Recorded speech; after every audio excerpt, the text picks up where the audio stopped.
ফ্যাসিবাদের বিরুদ্ধে রাস্তায় নেমেছিল রাষ্ট্র সংস্কার, গণতন্ত্র, আইনের শাসন এবং রাষ্ট্রের পরিবর্তনের জন্য নাগরিক অধিকার এবং মর্যাদার প্রশ্নে রাজপথে নেমেছিল। এই প্রতিবাদ এবং প্রতিরোধ যেন এদেশের মানুষের মাঝে জাগ্রত থাকে। যদি এদেশের মানুষের মাঝে সেই প্রতিরোধ প্রতিবাদ জাগ্রত থাকে, তবে এই বাংলাদেশ সঠিক পথে এগিয়ে যাবে। আমরা জুলাই শহীদদের কাঙ্ক্ষিত নতুন বাংলাদেশ গড়ে তুলতে পারব। এই কিছুদিন আগেই, সম্ভবত গত সপ্তাহে, এই শহীদ ফারুক রোডেই পেছনেই আমাদের তরুণ বন্ধুরা একটি রাজনৈতিক দলের পক্ষ থেকে বোধহয় একটি প্রোগ্রাম হয়েছিল। সেটি ছিল বিদ্যুৎ, জ্বালানি সহ বিভিন্ন সমস্যা নিয়ে। বন্ধুগণ, আমি আপনাদেরকে সরকারের শুধুমাত্র প্রতিনিধি নয়, কারণ এই সরকারের প্রতিমন্ত্রীর চেয়েও এদেশের ফ্যাসিবাদের শাসনামলে আন্দোলন সংগ্রাম করতে গিয়ে আমরা যে কয়েকবার রাজপথে রক্তাক্ত হয়েছি, আমরা আহত হয়েছি, আমরা এই দেশের মানুষের চোখের ভাষা, মুখের ভাষা দেখেছি। রাস্তায় যখন নেমেছি, তাদের আশীর্বাদ, দোয়া তাদের কাছ থেকে পেয়েছি। কাজে আমি মনে করি এই দেশের মানুষকে আমাদেরকে আর নতুন করে চেনাতে হবে না। সেই দায়বদ্ধতার জায়গা থেকে এই দেশের মানুষের অধিকার আদায়ের জন্য কথা বলতে চাই, কাজ করতে চাই, প্রয়োজনে আবার রাজপথে লড়াই সংগ্রামে সামিল হতে চাই। আজকে একজন নাগরিক কিংবা একজন সচেতন মানুষ এই জুলাই গণ অভ্যুত্থানের একজন সংগঠক হিসেবে আমি দুটি কথা বলতে চাই। একটি হচ্ছে, আজকে আমরা দেখতে পাচ্ছি এই জুলাই গণ অভ্যুত্থানের পূর্বে যারা প্রকাশ্যে একটা মিছিল মিটিং করতে পারে নাই, সেই জামায়াত ইসলামে আজকে বিরোধী দল আছে, কিংবা আমাদের এনসিপির ভাইয়েরা যারা অনেকেই আমাদের কর্মী ছিল, আমাদের সাথে রাজনীতি করেছে। অন্তর্বর্তীকালীন সরকারের সময় ডক্টর ইউনূস যখন তাদেরকে ক্ষমতার মসনদে বসিয়েছেন, উপদেষ্টা বানিয়ে রাষ্ট্রীয় ক্ষমতার সুযোগ সুবিধার মধ্যে ডুবিয়ে দিয়েছেন, তখন তারা অনেকেই খেই হারিয়ে ফেলেছেন। গোটা বাংলাদেশের স্কুল কলেজের ছাত্র থেকে শুরু করে এই দেশের বেকার যুবক তরুণ কিংবা প্রবাসী তরুণেরা যখন নতুন বাংলাদেশ এবং বাংলাদেশের একটা পরিবর্তনের স্বপ্ন দেখেছিল, আমরা দেখেছি সেই তরুণদের স্বপ্নকে দুলিশ্বাত করে তারা কিভাবে এই সরকারের, অন্তর্বর্তীকালীন সরকারের উপদেষ্টা হয়ে ক্ষমতার অপব্যবহার করে, দুর্নীতি অনিয়ম করে, একদিকে ফ্যাসিবাদের বিরুদ্ধে কথা বলে অন্যদিকে ফ্যাসিবাদের দোসরদেরকে নিয়ে রাজনীতি করে তারা কিভাবে সেই গণ অভ্যুত্থানের সাথে প্রহসন করেছিল। গণ অভ্যুত্থানের অফিসিয়ালি যে 834 জন মানুষ মৃত্যুবরণ করেছিল, এই 834টি পরিবারকেও সহযোগিতা ওইভাবে করে নাই। আমরা সে সময় দাবি জানিয়েছিলাম, কারণ আপনারা জানেন যে কোনো ঘটনার একটা তাৎক্ষণিক রেশ থাকে। সেই গণ অভ্যুত্থানের পরপর এই 834টি পরিবারকে যদি রাষ্ট্র থেকে 1 কোটি টাকা করে সহযোগিতা করা হতো, 834 কোটি টাকা সরকারের খরচ হতো। রাষ্ট্রের যেখানে 8-9 লক্ষ কোটি টাকা বাজেট হয়, সেখানে এই 834 কোটি টাকা রাষ্ট্রের কাছে কিছু না। কিন্তু আমরা দেখেছি সেটি করা হয়নি। এমনকি আহত জুলাই যোদ্ধাদেরকে সহযোগিতার নামে ওই জুলাই ফাউন্ডেশনের দ্বারে দ্বারে ঘুরতে হয়েছে। এমনকি এনসিপিতে যুক্ত না হলে অনেককে এ ক্যাটাগরিতে দেওয়া হয় নাই, বি ক্যাটাগরিতে দেওয়া হয় নাই। এই ধরনের একটা অনিয়ম, একটা জুলাই বিরোধী কর্মকাণ্ড আমরা সেই সময়েরও যারা দায়িত্ব ছিল তাদের কাছ থেকে কিন্তু দেখেছি। সেই সময়ের সরকার জুলাই গণ অভ্যুত্থানের জন্য মানুষের যে সেন্টিমেন্ট ছিল, সেই পদক্ষেপ নিতে পারত। স্বাভাবিকভাবে সেইটা পরবর্তী সরকারের দ্বারা সম্ভব নয়। কিন্তু আমাদের তরুণ বন্ধুরা অনভিজ্ঞতা এবং তাদের অহংকার অহমিকার কারণে তারা ভুল পথে ছিল এবং এদেশের মানুষের যে পরিবর্তনের স্বপ্ন ছিল, সেখানে মানুষ একটা বড় ধাক্কা খেয়েছে। তারপরেও আমি মনে করি মানুষ ধাক্কা এবং হতাশার মধ্য থেকেও ঘুরে দাঁড়ায়। কাজে আমাদের তরুণ বন্ধুরা যদি নিজেদের ভুল বুঝতে পেরে সঠিক পথে চলে, তাহলে হয়তো এই দেশকে আমরা সকলে মিলে একটা সঠিক গন্তব্যের দিকে নিয়ে যেতে পারি। আমরা যেটি বারবার বলছিলাম, এই জুলাই গণ অভ্যুত্থানের পরবর্তী ত্রয়োদশ সংসদ নির্বাচনের সংসদের সরকারি দল, বিরোধী দল সবাই গণ অভ্যুত্থানের পক্ষের শক্তি। ফ্যাসিবাদের ১.৫ দশকে সকলেই নির্যাতিত, নিষ্পেষিত ছিল। জামাতের নেতারা যাদের নিশ্চিত ফাঁসি হতো, মৃত্যুর দড়ি গলায় নিয়ে কারাগারে থেকেছে, আজকে তারা আমাদের সংগ্রামের কারণে, আমাদের রক্তদানের কারণে তারা আজকে এমপি হয়েছে, বিরোধী দল হয়েছে। এই জামাতকে ভুলে গেলে চলবে না। আওয়ামী লীগের আমলে তারা নিজের পরিচয় দিয়ে রাস্তায় কোনো কাজ করতে পারে নাই, রাস্তায় ঘুরতে পারে নাই, একটা মিছিল মিটিং করতে পারে নাই,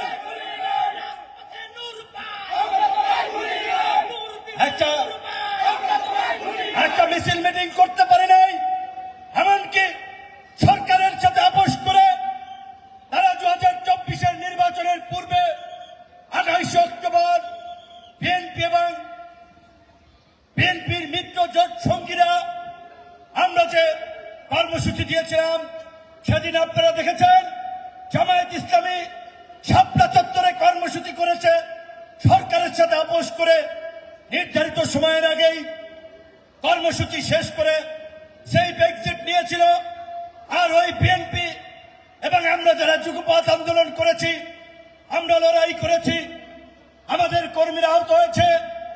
এইখানে যুব অধিকার পরিষদের সাবেক সভাপতি মঞ্জুর মোর্শেদ, আমন ছাত্রনেতা বিনিয়ামিন, আমাদের আবু হানিফ ভাই, দক্ষিণের নাজিম ভাই, এই যে যাত্রাবাড়ির যে সমস্ত নেতৃবৃন্দ আছে, হিরণচৌ, তারা, আমাদের কয়েকজন নারী কর্মীরা, আমাদের শ্রমিক নেতা রুবেল গুলিবিদ্ধ হয়ে চিরতরে অন্ধ হয়ে গিয়েছে।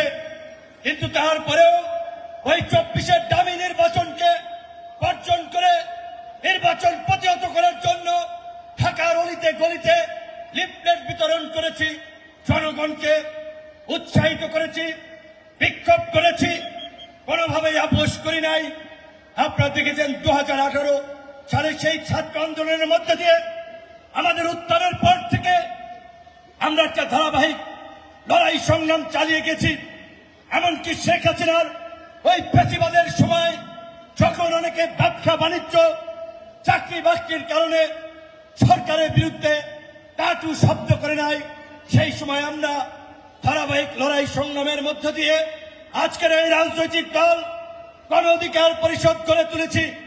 কাজে আমরা একটা কথা পরিষ্কার বলতে চাই, আজকে ওই জামাত শিবিরের ভোট বাহিনী কিংবা ওই দেশের বাইরে থাকা সাইবার সন্ত্রাসী ওই 2 টাকার ভাড়াটে ইউটিউবাররা আমাদেরকে নিয়ে যত কথাই বলুক, আমি আজকে একটি ফেসবুক পোস্টের মাধ্যমে বলেছি, বন্ধুগণ, ওই ভাড়াটে ইউটিউবাররা ভাড়ায় খাটে রাষ্ট্রের গুরুত্বপূর্ণ ব্যক্তিদেরকে নিয়ে কুৎসা রটনা করে সমাজে হিংসা, বিদ্বেষ, হানাহানি ছড়িয়ে দিতে চায়। আপনারা ওদের এই সমস্ত ভিডিওতে লাইক, কমেন্ট ও রিয়াকশনও করবেন না, এদের কোনো গুরুত্ব থাকবে না। কারণ আমরা যদি এদেরকে গুরুত্ব দেই, এরা গুরুত্ব পাবে। কিন্তু আমার দুঃখ হয়, আমার কষ্ট লাগে, আজকে জামায়াত ইসলামী তাদের অতীত ইতিহাস ভুলে গেছে। যেখানে তারা প্রকাশ্যে পরিচয় নিয়ে ঘুরতে পারত না, আজকে তারা এই যাত্রাবাড়ি আসনের এমপি হয়েছে, ঢাকাতে প্রায় 5-7 জন এমপি হয়েছে, কিন্তু তারা আল্লাহর কাছে শুকরিয়া আদায় করে না। আজকে তারা আমাদের মতো সংগ্রামীদের, যাদের রক্তের উপর দিয়ে পাড়া দিয়ে আজকে জামায়াত ইসলামী বিরোধী দল হতে পেরেছে। ঢাকা বিশ্ববিদ্যালয়ে যে ইসলামী ছাত্র শিবির নিষিদ্ধ ছিল, সেই ছাত্র শিবির আজকে ছাত্র প্রতিনিধি নির্বাচিত হতে পেরেছে। এর জন্য তাদেরকে আমি মনে করি আমাদেরকে দিনে 10 বার সালাম করা উচিত।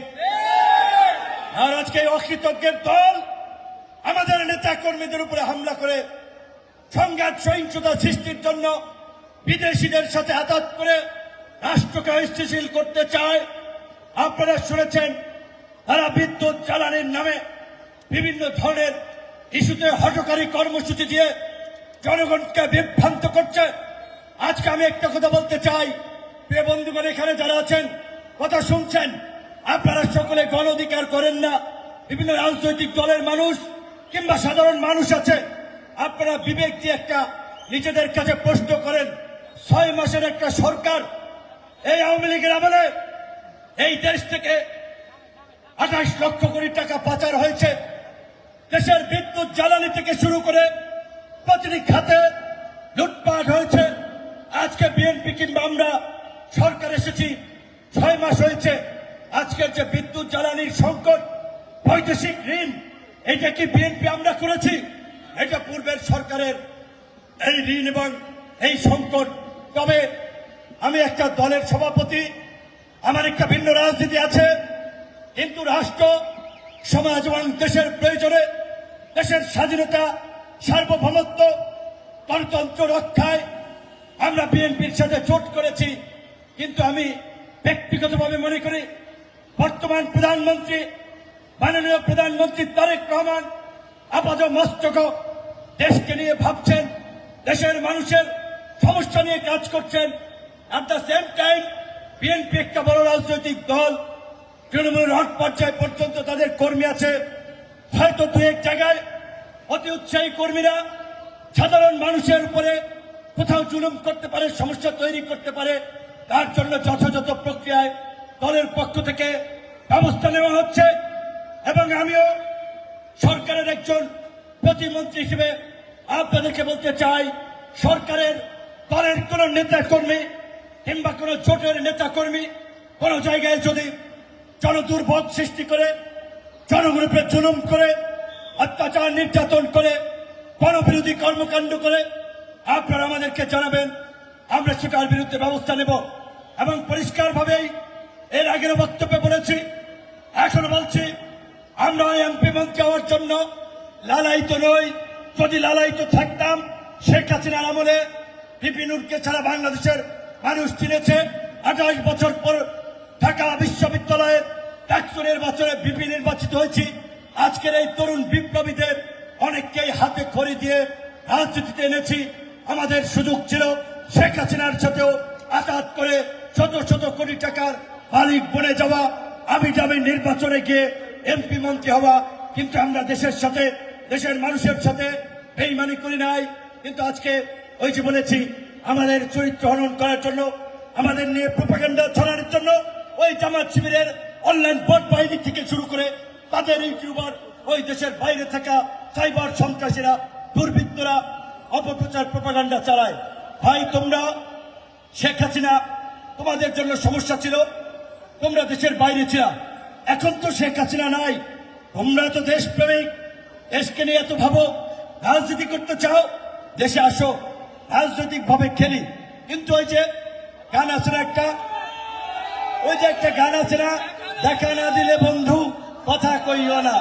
তো এরা দেখা যায় না ফেসবুকে, আপনার ওই মাছের মতো, মাছ যেমন অক্সিজেন নেওয়ার জন্য উপরে একটু কি বলে, বিভিন্ন ভাষায় বিভিন্ন ভাবে বলে, ফুটকুড়ি ছাড়ে, ওইভাবে তারা আজকে সমাজের গণ্যমান্য ব্যক্তিবর্গ এদেরকে নিয়ে নানান ধরনের অপপ্রচার এবং প্রোপাগান্ডা ছড়ায়। কিন্তু আমি বলেছি, আজকে থেকে এদেরকে আপনারা এই সমস্ত কথাবার্তা কান দিবেন না, এদেরকে ইগনোর করুন, এদের দেখবেন এমনি হাত শেষ। আজকে আমি জামায়াত, এনসিপি সহ বিরোধী দলের বন্ধুদেরকে বলতে চাই, আপনারা সংসদে দেখেছেন গতকালকে রাষ্ট্রপতি নির্বাচনের পর বিএনপির মহাসচিব ছিলেন মহামান্য রাষ্ট্রপতি, বাংলাদেশের ইতিহাসে একজন সফল রাজনৈতিক নেতা। জামাতের নেতারা কুমাও দিয়ে দোয়া করে, কিন্তু দেখছেন তো।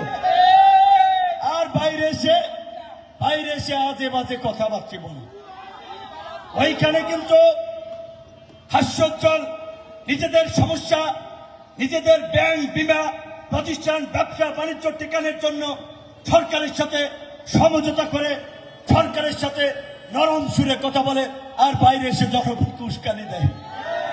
তো কাজে এই কারণে আমি আমার এই যাত্রাবাড়ির কথা, আমাদের এই কথা বাংলাদেশের যে সমস্ত নাগরিকরা শুনছেন, তাদেরকে শুধু একটা কথা বলতে চাই, আপনারা কাবাব মে হাড্ডি হবেন না। মানে কাবাব মানে হচ্ছে যে তারা এক, কিন্তু জনগণকে তারা লক্ষ্যবস্তু বানায়। আজকে এটা আমি স্বীকার করি। বিদ্যুৎ এবং জ্বালানির সংকটের কারণে জনগণের কষ্ট হচ্ছে, শিল্প কলকারখানায় সমস্যা হচ্ছে, সরকার আপ্রাণভাবে চেষ্টা করছে, কিন্তু আপনাদেরকে এটাও বুঝতে হবে, আপনি এখন 1000 কোটি টাকা দিলেই জ্বালানি কেনা সম্ভব নয়। বিদ্যুৎ উৎপাদনের জন্য গ্যাস কিনতে হয়, কয়লা কিনতে হয়, এটা কিনতে হয় বিদেশি মুদ্রায়। সেই বিদেশি মুদ্রা সহ সামগ্রিক প্রক্রিয়া সম্পন্ন করতে হয়তো একটু সময় লাগতেছে, বা সরকার আন্তরিকভাবে চেষ্টা করতেছে। তাই আমি এই জনগণকে বলবো, আজকে আপনারা প্রত্যেকটি জনগণ এক একজন সচেতন রাজনীতিবিদ, এক একজন সচেতন নাগরিক। কাজেই আপনারা ওই বিরোধী দলের বন্ধুদের উস্কানিতে বিভ্রান্ত হয়ে ওই পতিত ফেসিবাদকে পুনর্বাসনের সুযোগ সৃষ্টি করে দিবেন না। কারণ এই জুলাই গণ অভ্যুত্থানের শক্তিসম সরকারি দল, বিরোধী দল, আজকের সংগঠন, রাজনৈতিক দল, নাগরিক সমাজ আমাদের মধ্যে বিভিন্নভাবে বিভক্তি এবং বিভাজন তৈরি করে তারা ফেসিবাদের ফিরে আসার ক্ষেত্র তৈরি করতে চায়। এই বিষয়ে আপনাদেরকে সচেতন থাকতে হবে। এই দেশের কৃষক, শ্রমিক, ওই ফুটপাতের হকার, পথচারী সকলে মিলেমিশে আমরা আগামীতে এমন একটি বাংলাদেশ গড়ে তুলতে চাই যেখানে আইনের শাসন থাকবে, নাগরিকদের মর্যাদা থাকবে, সুশাসন থাকবে এবং এদেশের নাগরিকরা তাদের অধিকার নিয়ে বসবাস করবে। এই দেশের রাজনীতিবিদরা, সরকার জনগণের প্রতি দায়বদ্ধ থাকবে, জনগণের কাছে জবাবদিহি করবে। এই কাঙ্ক্ষিত নতুন বাংলাদেশে আমরা বিনির্মাণ করতে চাই। আজকের এই সফল প্রোগ্রাম আয়োজন করার জন্য যাত্রাবাড়ির সভাপতি মনির, সাবেক ছাত্রনেতা অর্ণব জাহাঙ্গীর, মুজাহিদ সহ গণ অধিকার পরিষদ দক্ষিণের সাবেক সভাপতি অ্যাডভোকেট নাজিম উদ্দিন, নুরুল করিম শাকিল সহ সমস্ত পর্যায়ের নেতৃবৃন্দকে ধন্যবাদ এবং যারা আমার কথা শুনছেন তাদের প্রতি কৃতজ্ঞতা।